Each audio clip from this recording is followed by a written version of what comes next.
Hello guys, मैं सोनल कुमार सफर topper तक में आप सभी स्टूडेंट का स्वागत करते हैं। तो आज का वीडियो जो आपका है सेकंड चैप्टर मैंने स्टार्ट कर दिया। मैंने पहले ही बताया था कि आपका फर्स्ट चैप्टर मैंने कंप्लीट करवा दिया।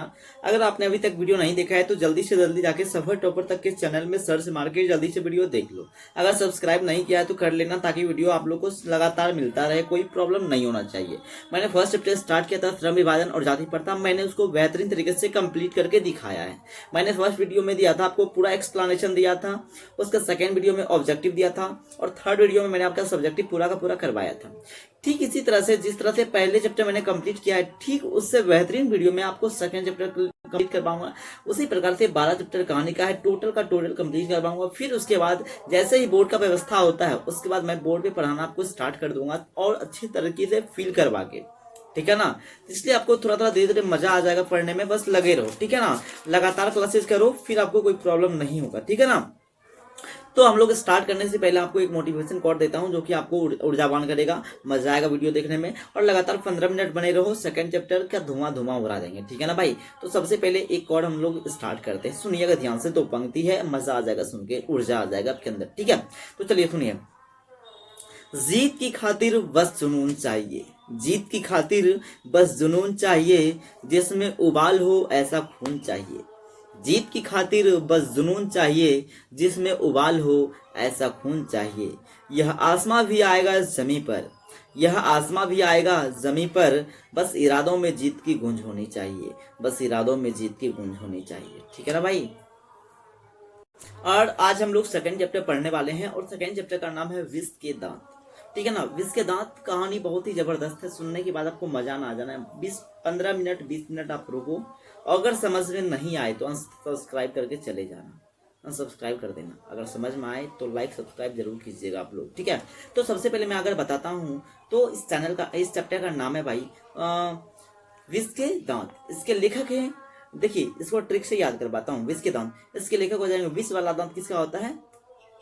विष का दांत कैसा होता है? शर्मा जी का। विष का दांत किसमें होता है? किसका होता है? शर्मा जी का। शर्मा से याद रखना, नलिन बिलोचन शर्मा। शर्मा जी का दांत कैसा है? नीला है।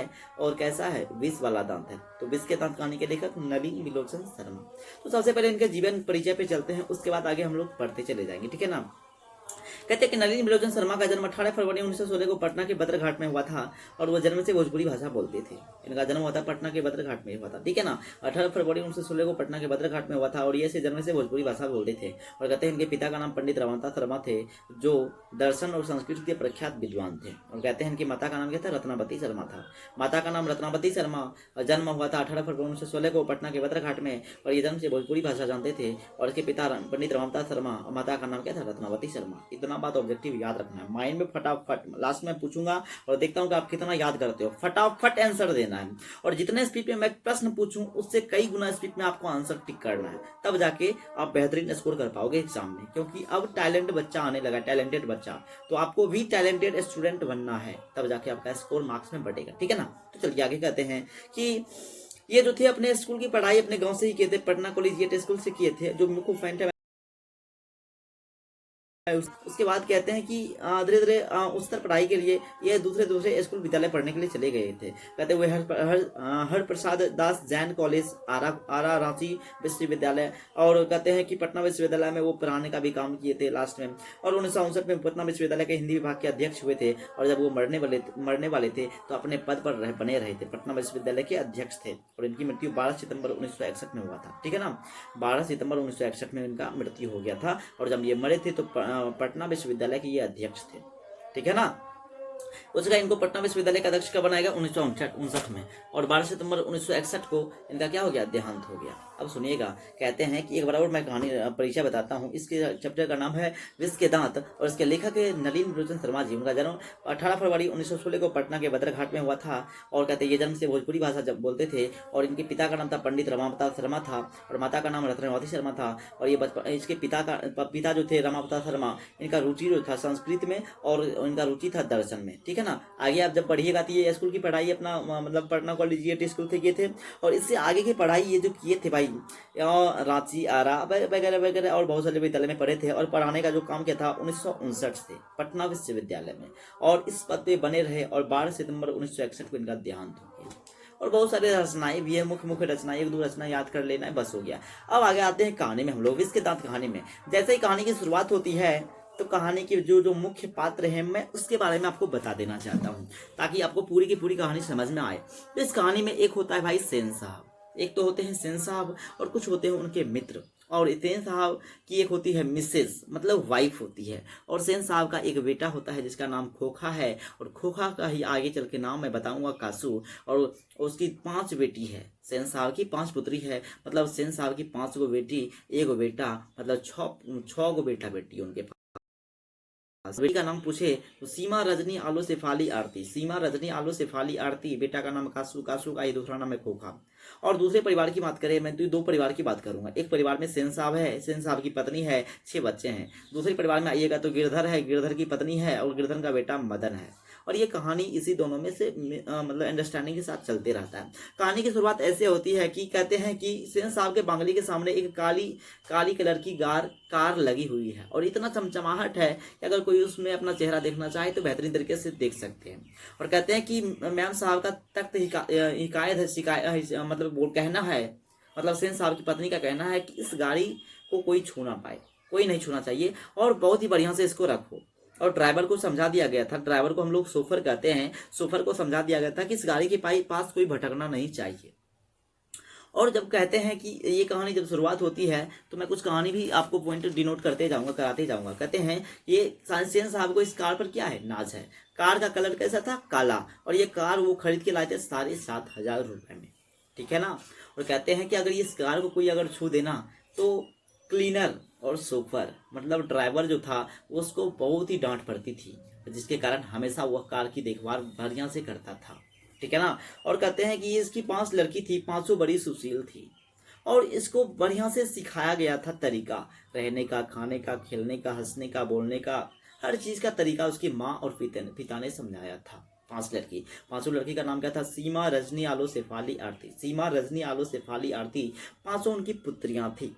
याद कर लो माइंड में, जिस प्रकार से मैंने इस कहानी को डीपली में जाके कम से कम मेरे को कहानी माइंड में घुसाने में कम से कम 5-6 घंटा लगे भाई। तो आपको भी मेहनत करना पड़ेगा, लगभग 1 घंटा तो करना पड़ेगा इस वीडियो पे मेहनत।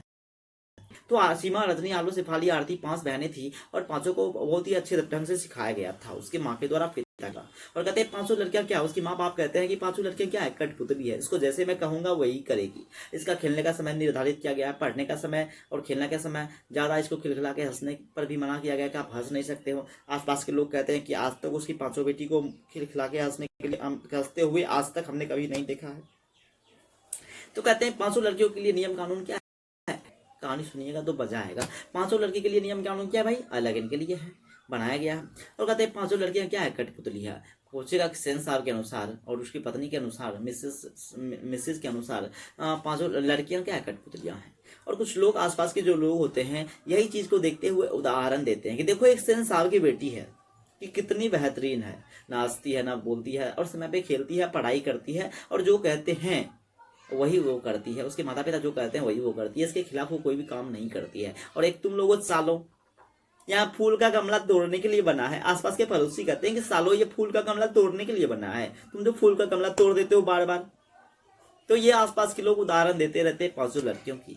और कहानी यहीं से शुरुआत होती है कि उस कार जो कार था काली रंग की, उस कार का खतरा 5 लड़कियों से नहीं था, क्योंकि उसकी 5 लड़की बड़ी सुशील थी, सज्जन थी, कठपुतली बना के भी रखा था, जो कि ऐसा नहीं होना चाहिए। मैं आगे और कहानी में डिपली में समझाता हूँ। और कहते हैं कि इस कार को खतरा हो सकता है तो सिर्फ एक व्यक्ति से, एक खोखा भी तो है, उससे खतरा हो सकता है। खोखा कौन था, तो सेन साहब का एक बेटा था जिसका नाम कासू था, और उसी का नाम खोखा है। बांग्ला भाषा में कासू को क्या कहा गया, खोखा, बेटा को खोखा कहते हैं।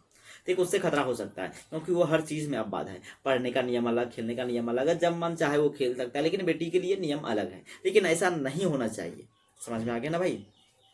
तो पूछेगा उस कार को खतरा किससे हो सकता था, खोखा से।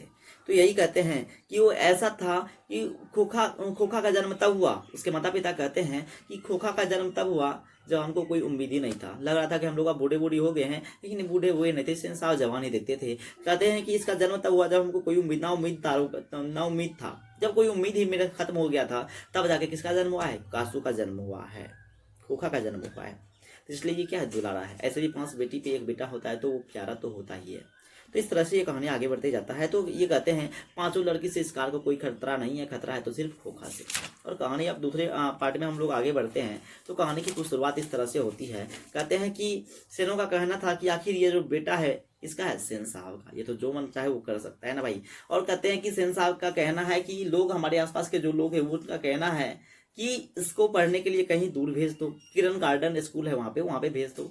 और लेकिन सेन साहब का कहना है कि अरे भाई पढ़ा लिखा के कोई फायदा है नहीं, मैं इसको क्या बनाने वाला हूँ, इंजीनियर बनाना चाहता हूँ, इसलिए पढ़ा लिखा के इसको कोई फायदा नहीं। इसका ट्रेनिंग मैं घर में दिलवा रहा हूँ। आसपास के जो मैकेनिक हैं, मैकेनिक है मतलब कि वहाँ पे जो काम करने वाले लोग रहते हैं, ट्रेनिंग देने के लिए मैं उसको घर पे ही बुलवा लेता हूँ। और यहीं पे उसकी क्या हो जाती है, तैयारी हो जाती है। लोहा को चौकी को ठोक पीट कर लेता है और यहीं पर मैं सब काम करवा देता हूँ, सिखा देता हूँ। अभी से उसका हाथ बैठेगा मिस्त्री के साथ में। लेकिन सेन साहब के पास इतना भी दिमाग नहीं था कि भाई इसको मैं अगर बढ़ई मिस्त्री के साथ ला के काम करवाएंगे तो ये इंजीनियर नहीं बढ़ई बन जाएगा, मिस्त्री बन जाएगा। इनका बस इतना दिमाग नहीं था भाई।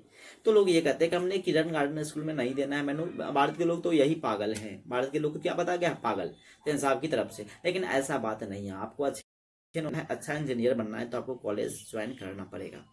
और एक दिन की बात है, सब लोग आपस में बैठ के गपशप कर रहे थे और सेन साहब के कुछ दोस्त आए थे। जब दोस्त लोग आते हैं तो वो ड्राइंग रूम में बैठते हैं। उसमें एक नकलविश उनका दोस्त था और दूसरे के रिश्तेदार भी थे। तो आपस में सब लोग बैठ के गप कर रहे थे और वो के रिश्तेदार जो थे नकल अखबारनविश तो का नाम, वो एक पद पे थे, अखबार मतलब कुछ होंगे उसमें। तो अखबारन भी थे, उनके रिश्तेदार थे। उनके साथ एक छोटा सा बच्चा भी आया था जो कि खोखा से छोटा था। इतना समझदार था कि लोग उनके बारे में पूछने लगे कि आगे जाके क्या करेगा, क्या करना चाहता है, कैसी पढ़ाई लिखाई चल रही है। तब सेन साहब उठ के आराम से मतलब कि बातचीत करने लगे और अपने बेटे के बारे में बार बार कहते थे कि मैं इसको क्या बनाना चाहता हूँ, अपने बेटे को मैं इंजीनियर बनाना चाहता हूँ। बात चल रहा था उनके बेटे के बारे में, ये अपने बेटे के बारे में बताने लगे और बार बार कहते थे, यही बात कहते हुए दोहराते थे, थकते नहीं थे कि मैं अपने बेटे को इंजीनियर बनाऊंगा, मैं अपने बेटे को इंजीनियर बनाऊंगा। अरे बनाओ ना भाई, कम से कम पढ़ने के लिए बाहर तो भेजो, तुम घर में उसको तो बड़ा ही बना रहे हो। तो पत्रकार महोदय जो थे वो आसपास में आप सब लोग जो थे दोस्त एकदम चुप हो गए और बार बार यही सेन साहब कहते थे कि मैं अपने बेटे को इंजीनियर बनाऊंगा। तब जाके वो जो थे अखबारनविश वो कहते हैं कि भाई मैं अपने बेटे को मैं जेंटलमैन बनाना चाहता हूँ। नहीं तो खैर कोई बात नहीं, बनना चाहे वो नहीं बनना चाहे उसके हाथ में।